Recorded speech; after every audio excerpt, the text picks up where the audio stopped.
Mute. Same here, Jim, same here. And we begin our last week. It's good to see everybody. This is it. So thank you, those who have toughed this out through all these presentations. Good to see you. And at least it isn't, we're not competing with the warmth today out there. So I guess today's topic, for what it's worth, we talked before about liberation and the end of the war and the experience of the survivors and what they went through and what happened there. But there, when we start talking the end of the war and the end of the Holocaust, there's another group to consider that also had to be dealt with. And in that instance, we're talking about the people who committed or permitted, is the case may be, these various crimes to occur. And it raises all kinds of issues in terms of who should be held accountable, what that even means, what does justice look like.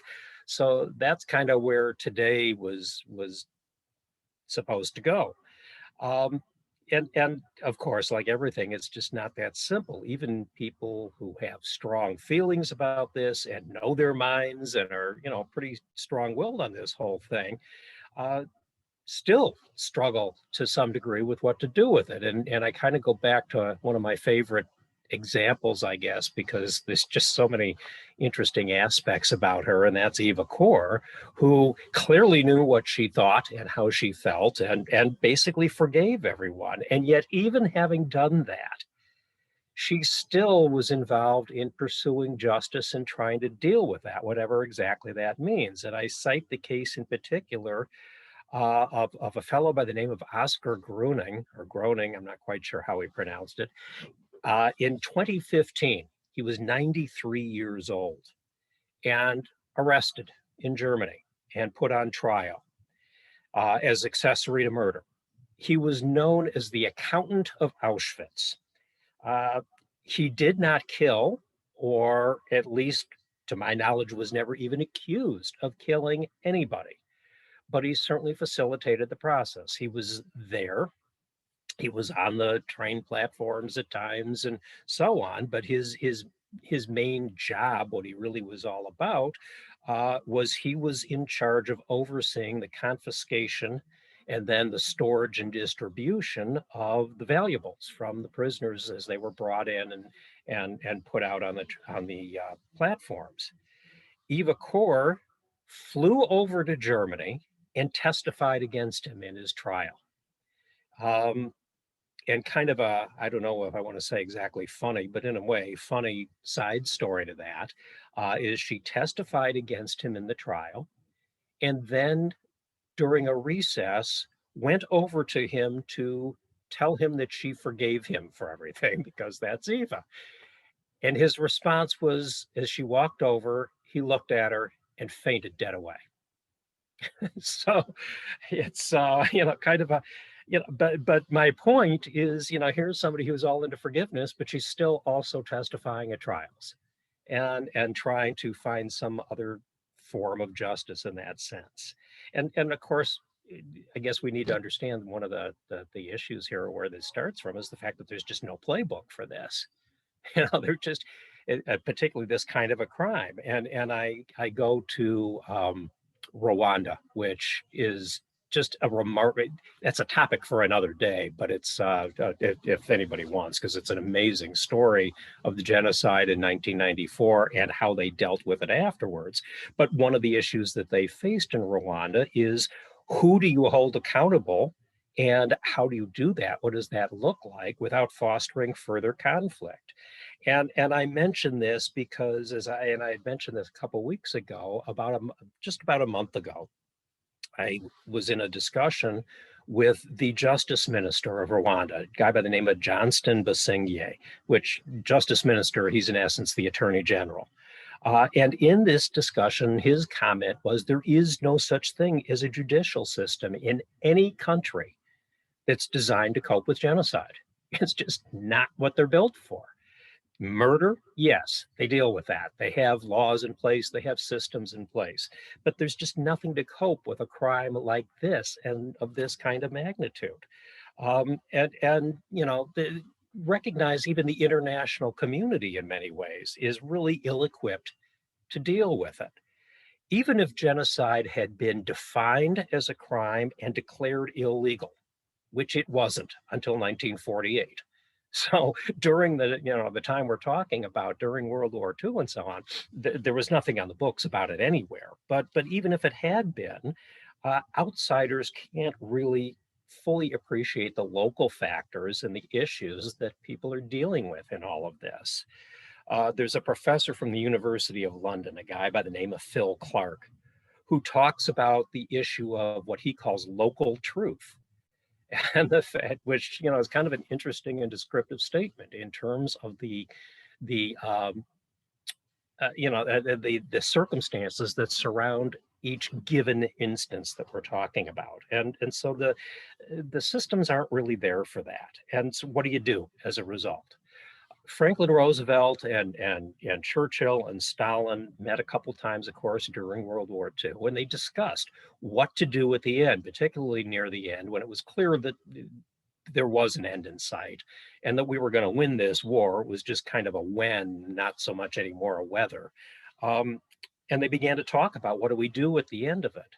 Churchill had a really simple answer. He wanted to line them all up and shoot them. Just that simple. That was his answer. Why should we give them anything better or more than they did to these people? And I kind of hearken back to the comment that Minister Basingay made a month ago. Revenge is a black hole. And Roosevelt, in particular, was the one who recognized that and said, nope, we can't do that, and demanded that we handle it differently. He said, we will not be like them. We will not stoop to their level and go that way. So we didn't. And I guess that leaves us with looking at what we did do or could do and should do. And in a sense, I guess one of the ways, and this is my model in terms of how I try to deal with this, is I look at this on a macro level and a micro level. Which it isn't, I haven't particularly heard that in a lot of other places, but it's how I try to kind of split the issue. The macro level is how do you deal with society as a whole? And that is an issue because in a sense, everyone, and I put that word very much in quotes, but everyone had a role. I mean, obviously, as we know, there were some rescuers and there was a resistance, but the vast majority of people, whether it be in Germany or any of the occupied territories, if they didn't actively do something at a bare minimum, they were a bystander. And as I used to tell my students, and when I was teaching this in school, inaction is a form of action, and being a bystander is a choice. And so on some level, what do you do with those people? Clearly, you can't put everybody on trial. It's impractical and not reasonable and on dozens of levels. And I think that, reasonably obvious, but you want some kind of an accountability. And so what you end up with is, the kind of thing that then General Dwight Eisenhower did. And let me real quickly, that just, there you go. There you go. What he ended up doing when the camps were liberated was to force the locals, and gave the orders that had, the generals and the officers in charge in that area were to round up the locals and bring them into those camps and make them look and see what was there and what the conditions were. Which, there's so many of them that claimed we had no idea, which is an absurdity on so many levels, from the descriptions of the smell to the fact that they worked with the slave laborers to the fact that many of them actually worked in the camps to, it's just wrong on so many ways, but they, Eisenhower said, well, then come in and see for yourself. And one of the things that strikes me when I look at these pictures, and it's the lower one in particular, that has always kind of bothered me a little bit. And I pointed out to you because if you look at most of the people in that picture, yeah, there's the one in the middle who's got her hand to her face, if nothing else, probably because supposedly the stench in the camps was beyond belief. But most of them don't look shocked. They don't look unhappy. They don't, I used to make my students walk through this, what are they thinking? What do you see in their faces? But the lack of reaction, or certainly the lack of displeasure in that picture, I find very haunting. So Eisenhower started by dragging them in and making them do that. And then he went one step further and made them involved and assist in the cleanup of this whole thing. The prisoners no longer were the ones who were going to have to dispose of the bodies and give them a burial and deal with it. He made the locals do it and handle it. And so, that's what you see in these pictures. So how were they forced? I mean, how did he make them do it? Well, I mean, presumably, if you've got a bunch of occupying soldiers, I don't know that they literally said, do this or we're going to shoot you, but they'd go, haven't read much about it, but presumably, in essence, they went into the town or wherever and they said, tomorrow, everybody reports here. We're the occupying force. You will report here. We're going to the camp and you're going to work. And, put them to it at that point. Pamela, I only have Jim. I think that was you. I think that when we ask the question, how, we ask it as Americans, because, we are not used to, well, first of all, in America with manifest destiny, we're not used to anyone telling us what to do. And we've seen some of the sorry effects of that. But I think in Europe, people, when the government said, do something, they did it. Particularly when the war is, in most cases here, not even quite done. It's just about done, but and it's an occupying army. You don't really probably want to challenge them too much.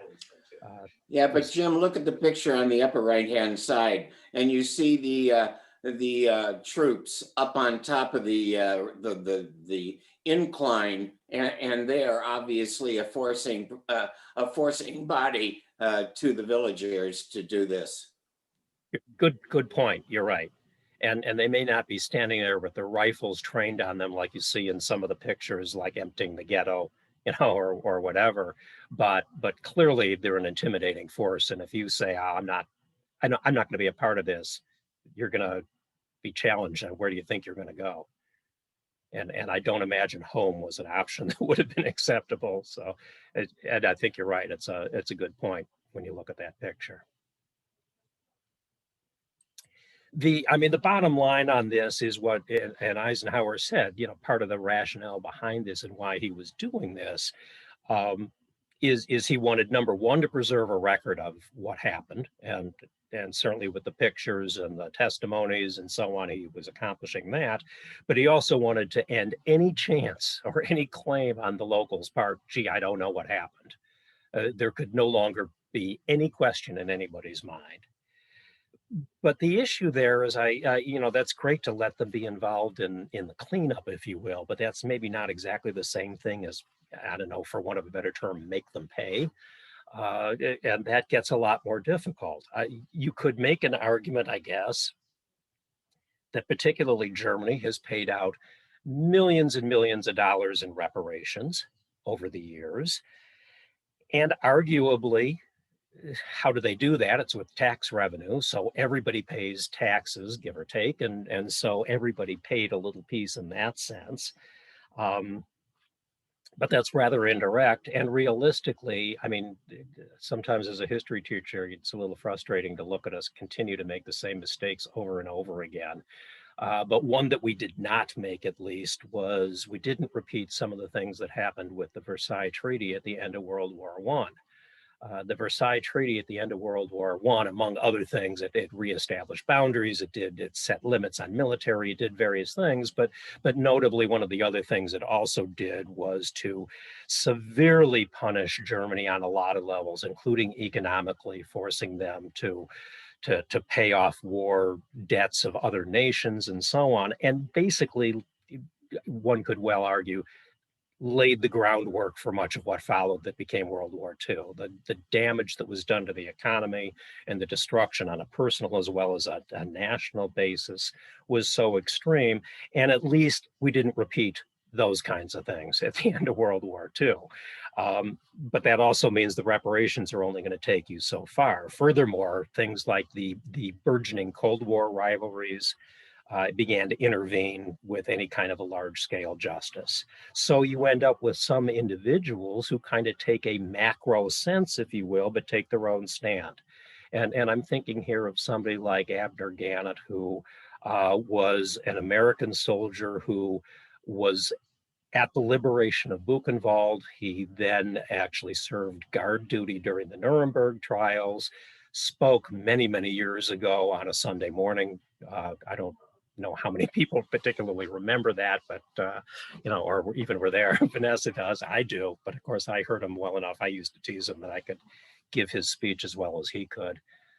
But be that as it may, his reaction was 60 years, 70 years later, he was still saying, I will not buy the products of a German company. No Bayer Aspen, no BMWs, no, and so on. And that was his response. I guess we, for just a second, I don't know if anybody has a reaction to that. My father was the same way. Okay. My father also, he would not buy any Japanese or German product. And when my brother bought, I can't remember, he bought a car made by one of those countries, and my father erupted. My father-in-law was very strict about that. And when my husband was in the service in the Air Force, and we were stationed in England, and the most economical car we could buy was a Volkswagen Beetle. And when we did, Dick said, we can't tell my dad, because he just would have been furious. Paula Burke, go ahead. My father was in the platoon that liberated Mauthausen, and he also had a long-standing hatred of anything German, and claimed he didn't talk much about his experience there. It was very painful for him. But he, to the end of his life, contended that he did not believe that the German people did not know what was going on. So there's a lot of experience in this group, at least, that says, yep, I've seen it, I've heard it, some sympathy with it, or at least understanding for it. There's certainly people who say that the people working at Bayer Aspirin today have nothing to do with what happened 80 years ago, and there's some legitimacy, I suppose, to that attitude too. But this becomes one of the responses that people have taken. But even that, okay, it is limited when all said and done in terms of the impact. So it kind of leaves us with, okay, we can do a few things on a macro level. But we're kind of back to the micro level then, on a more of an individualized case-by-case basis as to how you deal with this. And then you get into the question, okay, so like, who do we even try to deal with? Even if you wanted to, it's pretty hard to get down to the lower levels. Can you find and identify soldiers and that were there at a given instance in a given place? And if it's a private or whatever, how responsible do you hold them for what might have taken place at that place? Or the villagers in a town in Eastern Europe when the Jews had been taken out and even with their knowledge murdered, but they were the ones who then divvied up their goods and got them. So do we hold them accountable for that? Or a guard, just a basic guard at a camp or whatever. How high up do you go before you even start this process?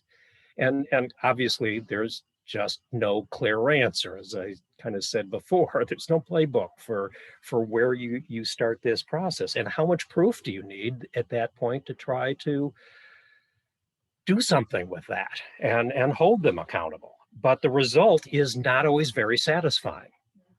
And I give you the case, for example, of a guy by the name of Hans Friedrich, who was with an SS infantry unit that acted in support of the Einsatz group in Ukraine.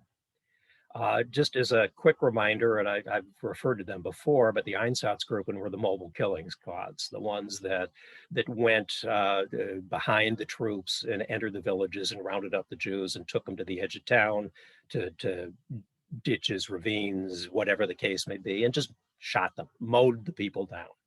This guy, Hans Friedrich, was with one of the support units. He wasn't a member of the Einsatzgruppen proper, but his job, this is remarkable, his job was to go into the ditch or the pit after the shooting, because they knew that not everybody was going to die, not everybody had been killed. So his job was to wade into the pit with his gun and shoot anybody who was still alive to finish the process. Hans Friedrich admitted that never bothered him, that he had no problem doing it. He said, yeah, I grew up being taught anti-Semitism. As far as I was concerned, the Jews were subhuman. They had it coming. And he was amazingly unrepentant even years later. I saw an interview with him, at one point, actually before I had the full connection, didn't realize that's Hans Friedrich. He was the most detestable guy I have ever listened to in an interview. He was unrepentant, is generous. He was almost proud of what he had done, but he was never charged with anything. They lacked sufficient evidence to do anything with him. Pretty much anybody who could have testified against him was dead. And so, self-incrimination issue. He was never charged. He was never tried. He was never punished, which is not real satisfactory. You look at that, and then you look at the case of Julius Streicher, long story short, joined the Nazi Party in 1922. So he was there almost from the beginning and was basically heavily involved in the propaganda for the party. He founded the newspaper Der Stürmer in 1925. This was the mouthpiece of the Nazi Party and the one that had all these hateful pictures and cartoons and, so on, was sold on the streets of Germany all those years in the 30s and so on. He helped organize the boycotts. He was a propaganda guy. He technically was an officer in the SA, but while he had served in World War I, he never served in the military, in the 20s, 30s, 40s. I mean, he was just a propaganda guy. He was tried at Nuremberg. He was not only tried, he was found guilty and he was hung.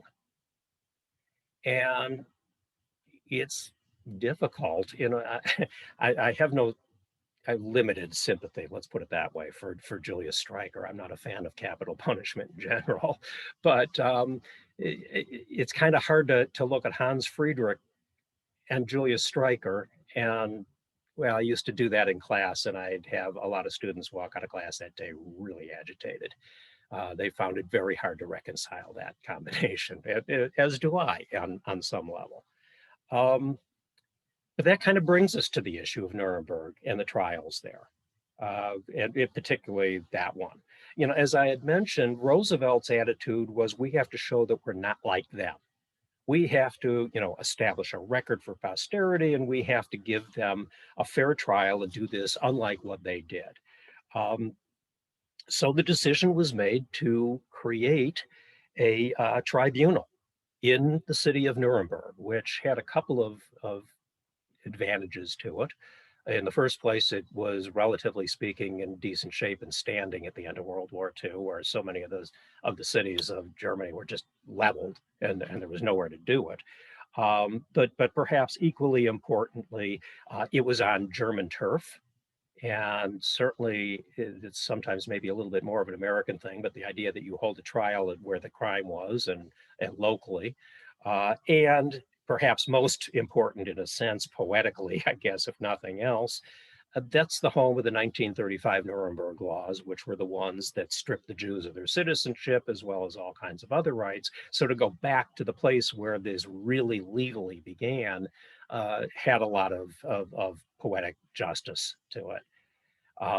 Yeah, there's some of the remnants, and Nuremberg was in good shape, so that gives you an idea of what some of the other cities looked like. But they had places they could stand.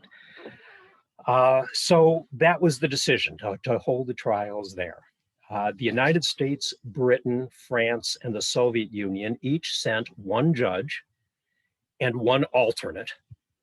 That was it. There was no juries involved. This was, I guess, in that sense, closer to a military tribunal in a way. Certainly, you know, as far as that kind of structure. The lead prosecutor was a guy by the name of Robert Jackson, one of the justices on the U.S. Supreme Court. Took I guess we'll call it a leave, for want of a better term, for about a year, and he became the chief prosecutor. The defendants were given attorneys, they were given access to records, they were given every opportunity to testify, put together evidence, and defend themselves. They had a full defense. So it was as balanced as you're going to make something like this, you know, as far as that goes. But then you get into the problem of who do you charge? And what do you do, you know, with what crimes? You know, as I said, you can't charge everybody. Many of the top perpetrators were gone. In many cases, they were dead either because they had been killed or had committed suicide, like Hitler and Himmler and some of those. Others had fled and were in hiding and couldn't be tracked down. This goes back to the rat lines, which again, that's another, you know, topic for a different day, but the rat lines basically were established to get the perpetrators out of Europe and get them, you know, someplace under new identities where they could go. This is how so many of them ended up, for example, in South America, where there were fascist sympathizers, if nothing else, in terms of some of the governments of Argentina and Brazil and so on. And the rat lines is how they got there. But the result is many of these people couldn't even be found at that point. And connections still counted.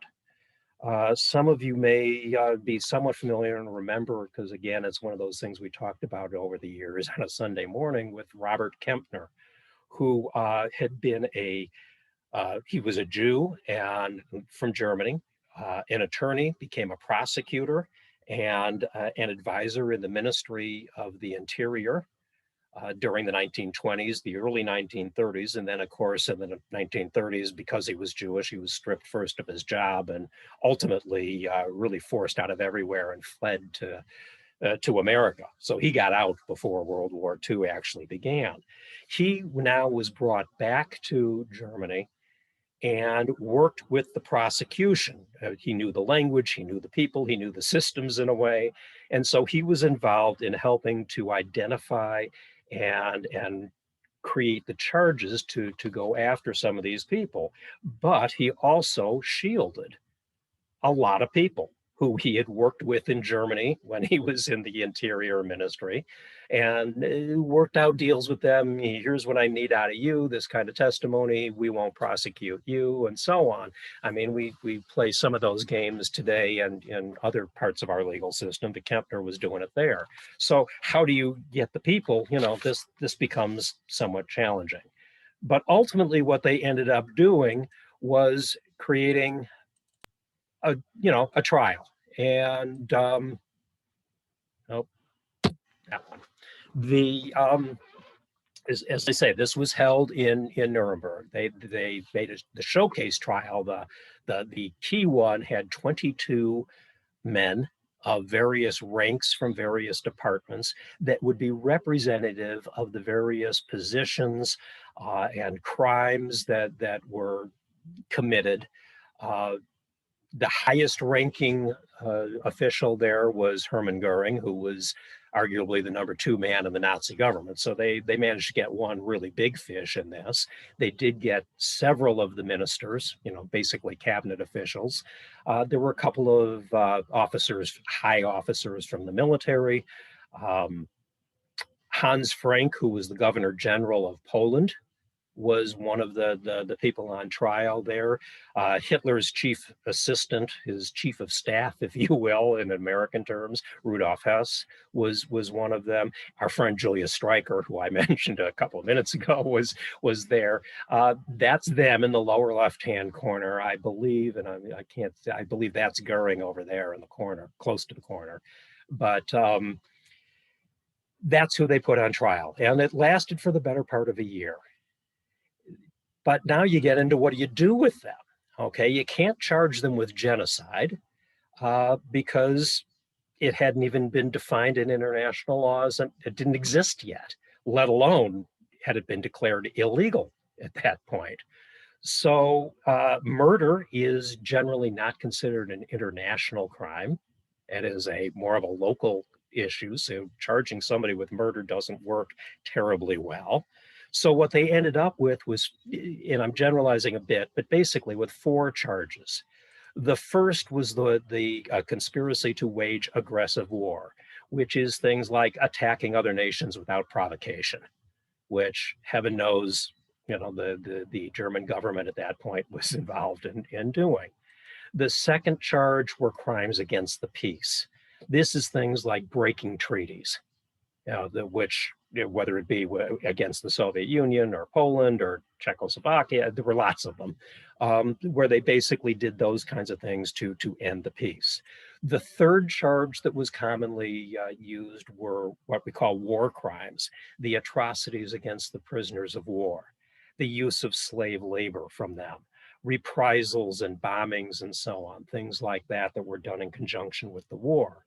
And the last charge that was levied were crimes against humanity. Those are the ones we kind of think of as genocide and the Holocaust, the crimes against the civilians. So the civilian murder and the camps and the ghettos and so on really fell for the most part within that fourth category. And that's what these guys were charged with. This was not a kangaroo court. As I say, they were allowed defense. Actually, just over half of them were sentenced to death. Most of the others were sentenced to various prison terms, depending a little bit on, what specifically and who they were and so on. Some of them were just a couple of years. Some of them were somewhat longer.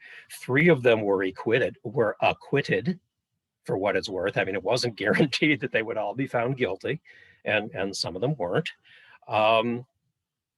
So, that's kind of how they played this, which kind of puts us into the position of saying, okay, so how do they defend themselves against this? And obviously each case is slightly different, but there were 2 really basic arguments that tended to be what were used at Nuremberg for the defense. The first was to say you have no legal basis for conducting these trials in the first place. This whole process is illegal. The only reason we're here is because you won. and this is a show trial and this isn't legitimate. The second defense basically was the one we're probably particularly familiar with, just following orders. The claim that I wasn't the one who did this, I didn't say it should happen. What I did, I only did because I was ordered to and I had to do it, which I guess, again, is worth pausing for just a second at least to get a reaction, whether you think that's a fair defense. In this case, or ever for that matter, is just following orders an okay response? Okay is a little strong maybe, but.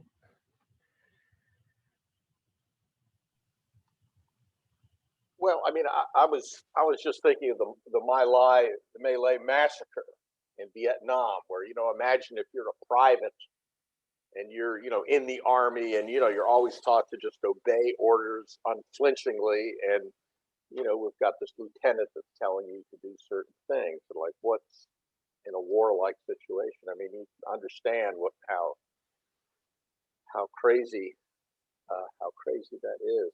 Hey, and if I could interject another question, so whose system of justice did they use? I mean, okay, they had an American prosecutor.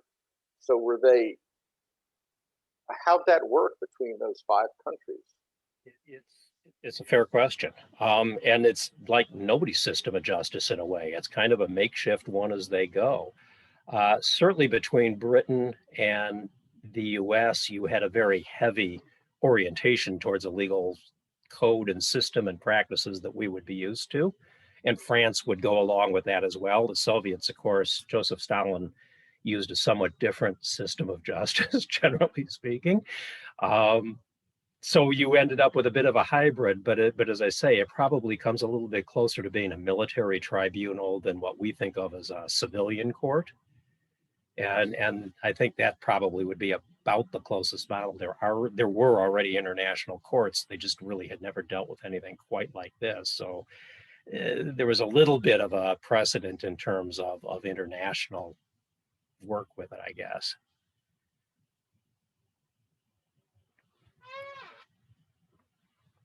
I mean, clearly the just following orders is a problematic defense. It's a natural, normal one in a lot of ways.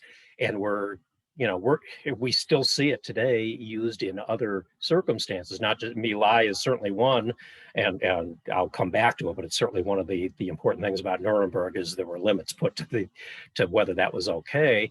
But I think we will see a very similar one, although they won't use the words quite that way, this summer when 3 policemen up in Minneapolis go on trial in the George Floyd case because they're not Chauvin. They're not the one who was on his neck, but what about the other policemen that were there? And a couple of them were trainees, so I have to assume, I'm not their attorney, but you're going to get a version of, hey, I'm a trainee. He's the guy who's training me. It's not my place to question him type of a defense. So we still see it, I guess, in a manner. That's how they, yeah, Rick. It seems to me with the people that were put on trial here, though, in Nuremberg, unlike, for instance, this example you just raised in Minnesota, that this was not based on an incident. This was based on a pattern of behavior. And I would think, therefore, that this business about I was just following orders doesn't have the same heft or cachet, where it's a repeated and repeated behavior over what I assume to have been a lengthy period of time and manifest itself in a number of different ways, in a number of different incidences. And therefore, I would think that this I'm just following an order or orders shouldn't have taken precedent in the tribunal. I would totally agree with you. And clearly the court did, since it convicted most of them when you get right down to it. But I think you're right. How, Hermann Goering, the number 2 man in the government, can say, I was just following orders. That's a pretty low bar if you let that go. or the guy who's the governor general of Poland, where the 6 death camps were built. I mean, he may not have operated them. Heydrich might have created them, but it's pretty hard for him to plead, I have nothing to do with this. So I totally agree with you on it. We just watched 1 second, Ed. We just watched Judgment at Nuremberg, and I found the wrong movie, and so I watched both. One was a TV, one was a 3-hour. I had 5 hours of Judgment at Nuremberg, and one of the things which maybe they played up for the movie was that we were trying to negotiate and Americans be like world leaders, and that to punish Germany was not in the global self-interest. And I don't know if I agree with that, but Ed, what were you going to say? Well, what I was going to say is rather than I was just following orders, the whole the whole phrase of crimes against humanity circumscribes that whole thing. It goes well beyond that, and that was and That was the primary thing that they were accused of and convicted of, was crimes against humanity. So that's the ones that earned most of them the hanging, I suspect, at the end of it. You know, the guy who had, yes, broken a treaty. I don't know whether that's necessarily the one who's most likely to find himself part of capital punishment, at least. And there were other trials. Of course, these weren't the only ones. There was about a dozen other trials. For example, we had brought up into so much of the medical stuff and the experiments and so on that there was a trial for doctors. There was one for lawyers and judges. But you know, you're also right when you say that there's this political will, and Vanessa's comment about after a while you didn't have the will to keep it going. The enthusiasm for this whole process burned out pretty quickly. And political realities as well kind of force that. The US really is the one who carried this through the most in terms of some of these other trials, and slowly but surely all the others dropped out. Germany did hold a handful of trials on their own against a few people, but they didn't have the desire to pursue it like that. And frankly, the political wherewithal, they were divided up into zones and split occupations and so on. So it wasn't, you know, it just kind of petered out. What I do think came out of this and was accomplished in all of this is certainly Roosevelt's goals that were not like them, and that there is a record established with evidence presented and so on was accomplished. There was certainly precedents being created in terms of accountability for personal action and the right to hold people accountable in the future. Not only did it invalidate certain behaviors, but the just following orders defense, basically, the majority of them were convicted. That argument did not shield them. It was considered to be unacceptable. This also helped create some of the standards that became human rights treaties and international law in the years that followed. UN legislation, the tribunal at The Hague, that kind of stuff comes in part out of all of this. The other thing is that the attempts at justice don't end in the 1940s.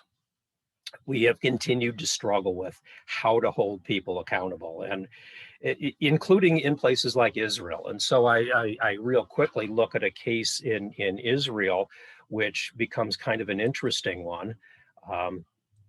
There you are. Let's do this again. And this time we want Mr. There you are, Rudolf Kastner. In 1944, the Hungarian government was overthrown. Hitler called for an end to that because they were not cooperating and shipping their Jews out and so on. And the Nazi government sent in Adolf Eichmann to clear out the Jews and get this taken care of. And he was not only incredibly brutal, but very efficient. I mean, by summer, over 12,000 Jews a day were being loaded up onto trains and sent to Auschwitz. Rudolf Kastner was a member of the Judenrat. If you remember the discussions we had about them a couple of weeks ago, the Jewish elders that were forced to deal with this. And Kastner ended up negotiating with Eichmann directly and arranged to save 1,685 Jews, for which he paid $1,000 apiece. What was pretty remarkable in that is that to raise that money, since obviously that's not pocket change, let alone in those circumstances, he auctioned off 150 seats basically to the wealthy, because who else had that kind of money, and raised enough money to, and certainly those who bought the seats got a seat on the train, but used the money to help pay for orphans and other people who couldn't pay.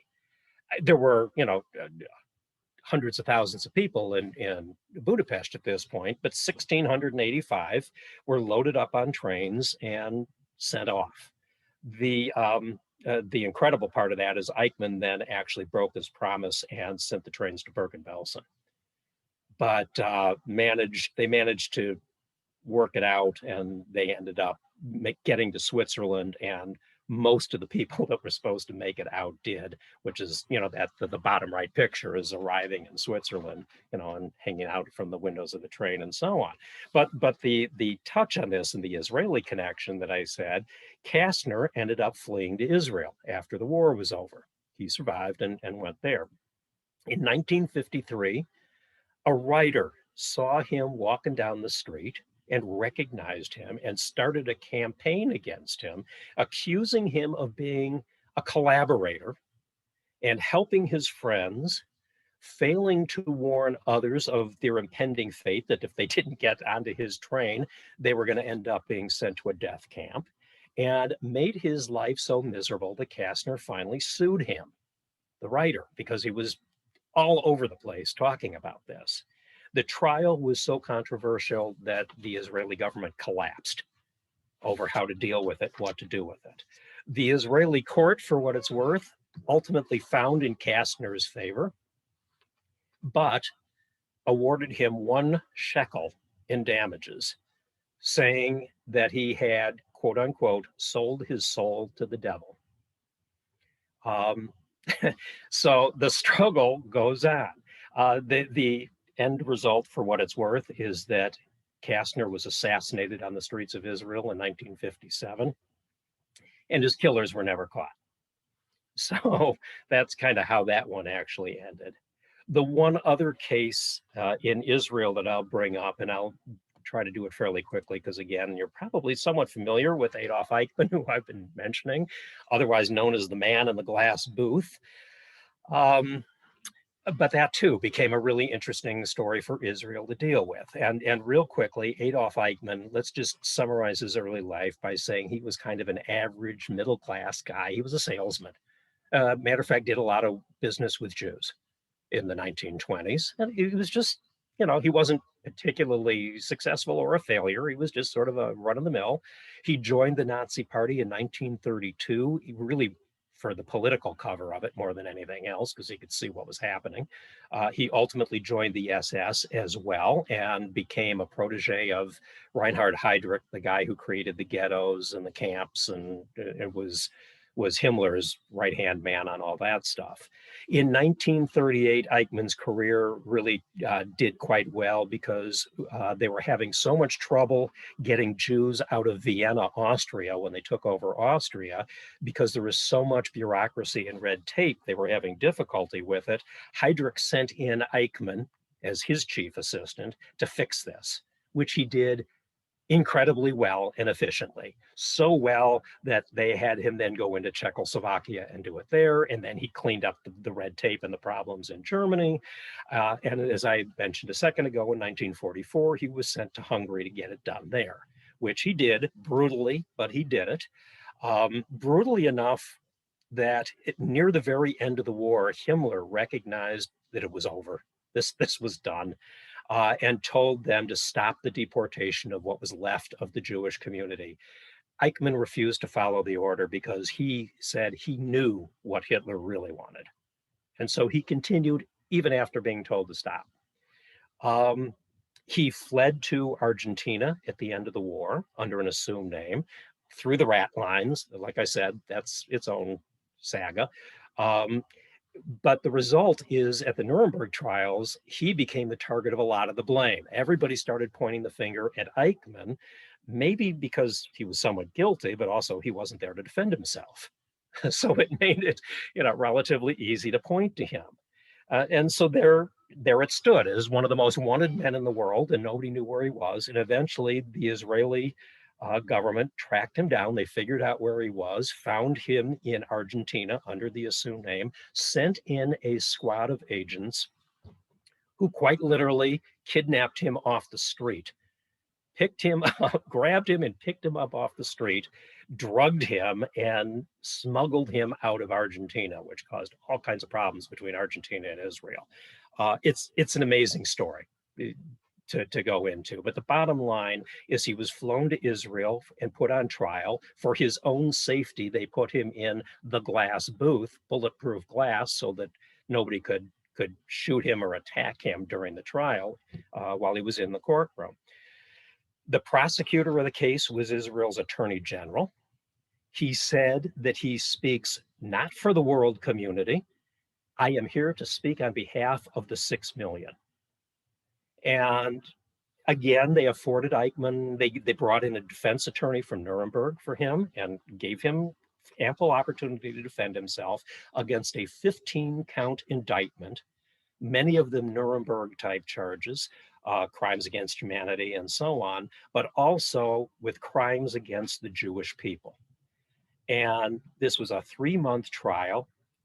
What was different about this from Nuremberg was the extensive use of testimony from survivors who couldn't really testify about Eichmann. They didn't know him. They had never had any contact with him. If you were somebody in the ghetto, you didn't have anything to do with Eichmann and all of this.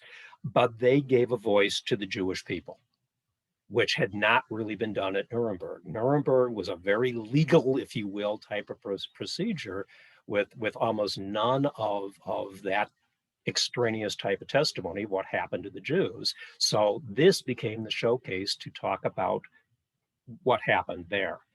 Bottom line on this, as we're running a little low on time here, Eichmann was found guilty and sentenced to hang, which led to a move by the famous philosopher Martin Buber, who wrote a petition which was signed by a whole bunch of other academics and philosophers and religious people and so on, appealing to the Israeli government to grant him clemency, not set him free clemency, but not to exercise the death penalty.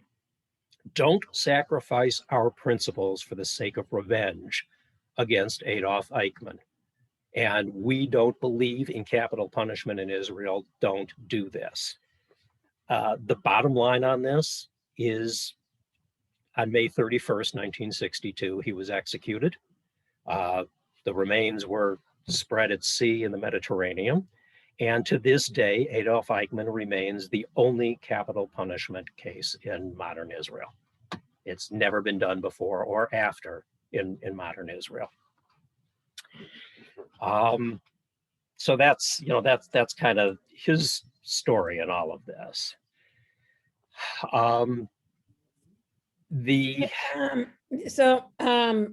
put in the chat, based on the true story of an Austrian farmer, Terrence Malick's film A Hidden Life describes what happens to an Austrian farmer who refuses to join the army during World War II to fight for Hitler's cause.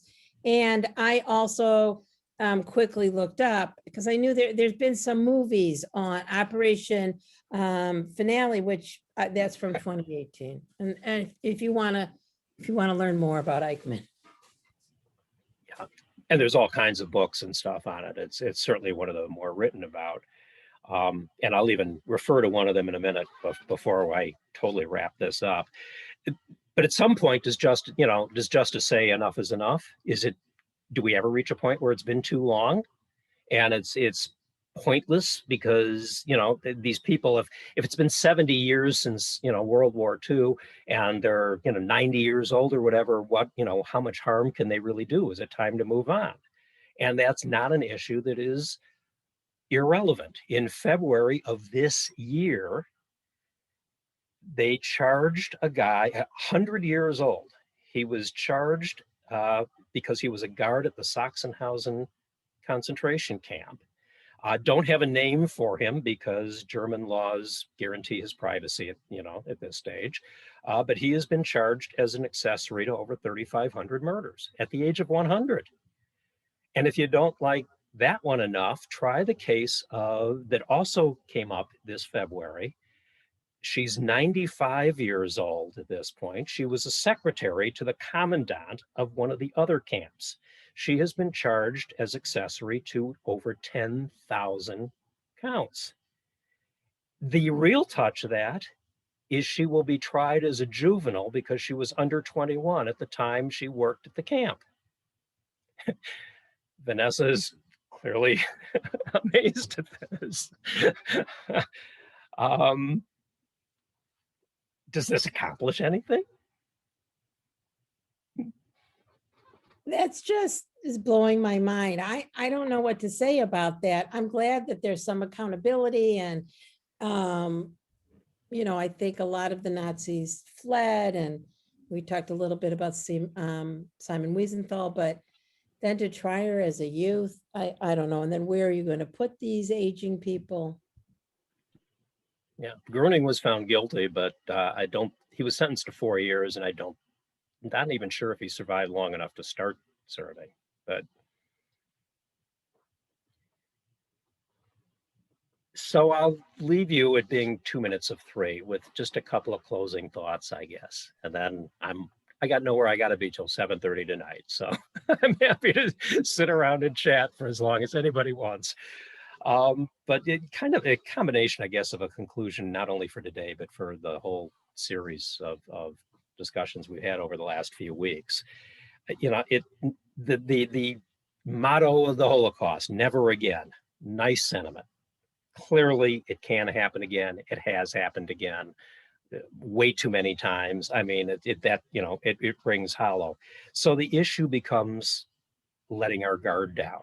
And I go back to Eichmann as a case in point.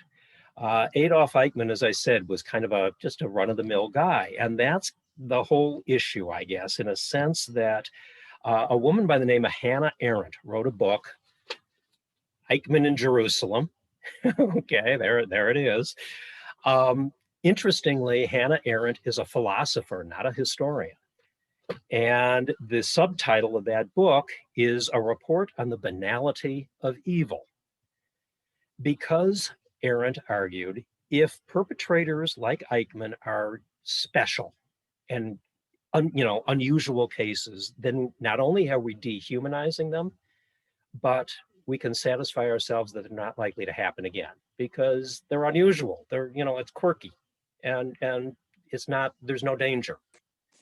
If they're normal, if they're banal, okay, they're just typical.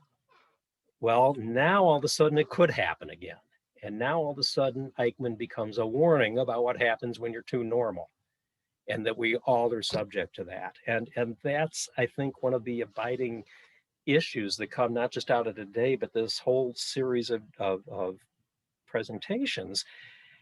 And so I guess there's this need for us to remember what happened and to vocalize it. And while I'm not really fond of putting 95 and 100-year-old people on trial and really thinking, wondering what you've accomplished on one level, if you drop it and say it's been long enough and to heck with it, do you enable it? Do you encourage it?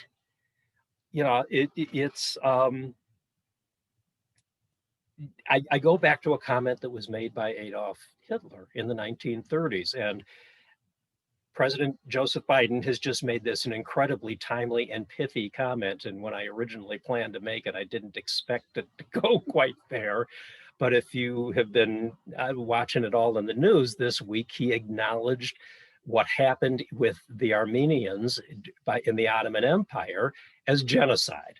And that too is a topic for another day, I suppose. But it was a horrific example in which, depending on who you want to ask, 1 to 2 million people were slaughtered. And generally, it meets absolutely every criteria for genocide, other than the political reality that they're a member of NATO and an ally, and so you got to be careful. But the bottom line is the lesson that Hitler took out of Armenia, because nothing happened after the World War I ended with the Armenian genocide. And Hitler's comment was, and I'm quoting him, "Who, after all, speaks today of the annihilation of the Armenians?" The lesson that he drew is pretty clear. And if we don't keep the memories alive, and if we don't perpetuate the outrage, this becomes our future. And on that note, I am around for comments, questions, or whatever, but I thank you for your attention, your participation, your loyalty, sticking this out through this many sessions. And there you have it. Jim, we can't thank you enough. Thank you, Jim. We've learned so much, and we continue to look forward to share with you, not on Wednesdays anymore, but on Sundays and at other times during the year. Big mouth, I'm always happy. I've got a big mouth. I'm always happy to do more. You're gonna be sorry you said that. Oh, seriously. Listen, the rabbi used to say to the bar mitzvah kids, you can always come back and read more Torah. And I would say, and I'll be the one who comes to find you to read Torah. So Jim, I'll be the one to come find you to lead more classes. And I just thank you. It's great seeing everyone. Watch your Macomb at home for all the different things that are happening. This Sunday is Rebecca Kersner from HIAS, Hebrew Immigrant and Aid Society. And she's a national speaker, and she'll be talking to us about refugees. It should be a good morning. All right. Thank Thank you. you Any again, Jim. questions? It was a great series. Thank you very much. I actually had a question. What about, you often hear that people took over Jewish people's homes, and clearly there wasn't a whole lot of people that returned, but what happened to people? What about property? I mean, in general, when, you know, you had a lovely home and the neighbor took it over, and then you were lucky enough to return, or a cousin. Lucky on the return. I mean, on one level, it certainly was. On the other level, it wasn't fully. Bottom line, generally speaking, they didn't get it back. They'd go to the home and the people would greet them with, "What are you doing here? You're supposed to be dead." And no, I've been here for years. This is my home. And so they didn't get that back. They didn't get their possessions back. I mean, undoubtedly, there are some examples where people did get treated decently, but the overwhelming story, except in Denmark, where people collected their stuff, held it for them, and when Jews returned, they got it back. But short of that one, the overwhelming response was you didn't get it back. It was gone, and you started with nothing.